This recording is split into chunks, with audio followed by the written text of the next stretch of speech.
Dynamic Leadership Pathway Level 5 elective in the High Performance Leadership. This is a 5 to 7 minute speech entitled Seek to Understand First. This speech is the final requirement for Frank's completion of his High Performance Leadership Project, which is the elective part of completing his Level 5 Dynamic Leadership Pathway. The objective is to share the results of his High Performance Leadership Project and the lessons learned. Frank is working on his Level 5 Dynamic Leadership Project and chose to take on a High Performance Leadership Project, which was the Lone Peak Toastmasters Open House held on September 26th. He will share his experience with the project and what he learned and how it relates to his leadership style. Welcome to the stage, Frank Lewis. Thank you, Peter. Thank you so much. Seek to understand. Or have you ever heard it said, to be understood, you first must understand? Have you heard that? Does it make sense? An elderly couple went to a fast food restaurant, and the old man goes up to the counter and he orders a hamburger, fries, and 1 soda. Brings it back to the table. The wife is sitting at the table. He cuts the hamburger in half, splits the fries, gives her a sip of the Coke. There's a young man, about your age, Peter. He's looking at this, and he says, "Folks, you don't have to starve to death. I'll buy you another meal."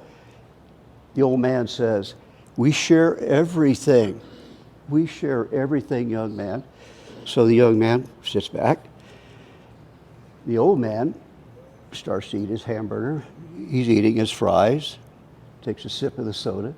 The wife is sitting there watching.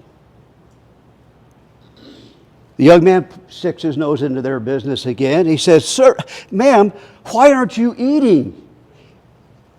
You have food right there." And she goes, "I'm waiting for the teeth." They share everything. So what's the moral of that story?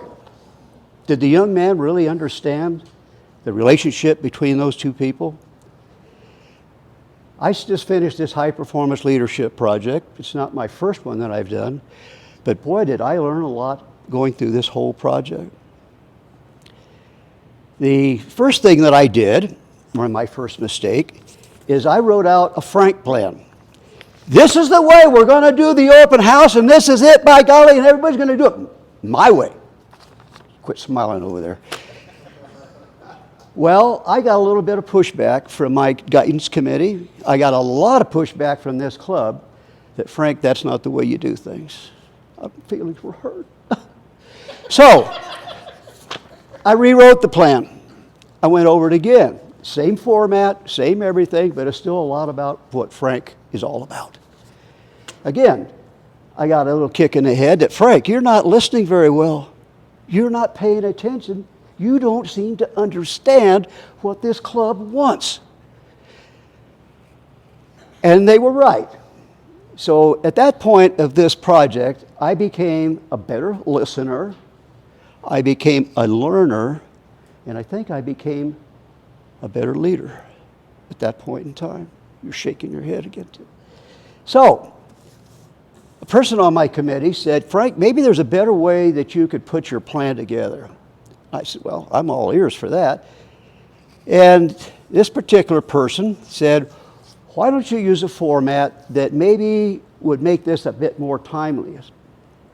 And what I learned was that when you're planning something like this is go for the post-event planning and spend a lot of your time there. And then you have the event day planning, everything that needs to be done during the open house to make it move smoothly.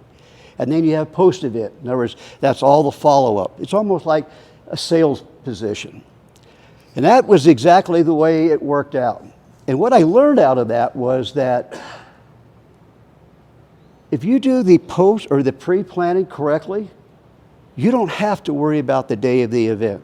It's going to take care of itself. It's going to take a life of its own. It's going to be fabulous. And I think we had a good open house. Would you all agree? We had 17 people, we had 10 members, and we had 7 guests. And out of that, we harvested a brand new member.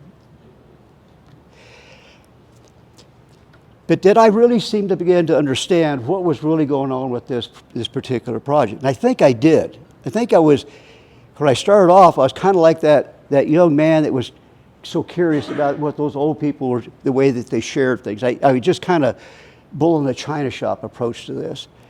But by listening and relating to my committee and relating especially to this wonderful club, that I think we really had a good outturn, a good results from that. Lessons learned, a lot of lessons. But I think the lesson that I really learned was who were the big winners in this deal? Well, possibly the guests, the 7 guests that we had. They got a glimpse, they got a snapshot of what Toastmasters is about, what Lone Peak Toastmasters is about. Were they winners? I would think so. And the guest that joined is probably going to really enjoy the Toastmasters experience. And this is going to be a lifelong journey. This is going to be something that will stay with you for the rest of your life. So who are the other winners in this situation? The conclusion that I came up with, it was this club. It was this club. It was Peter, it was Joel, it was Dave, it was everybody that's in this room pitched in, and we got the thing done, and it was seamless, it was beautiful, and it was successful. But it was because of this club. We all got to share that experience, did we not? So at least one more winner. That'd be me. That'd be me, because I learned to relate, I learned to understand, I learned to be patient, and work with my committee and to work with this club to have a successful open house. Anytime you get involved in a project, very first thing you want to do is seek to understand. If you want to be understood, you have to understand. Mr. Toastmaster. Thanks, Frank.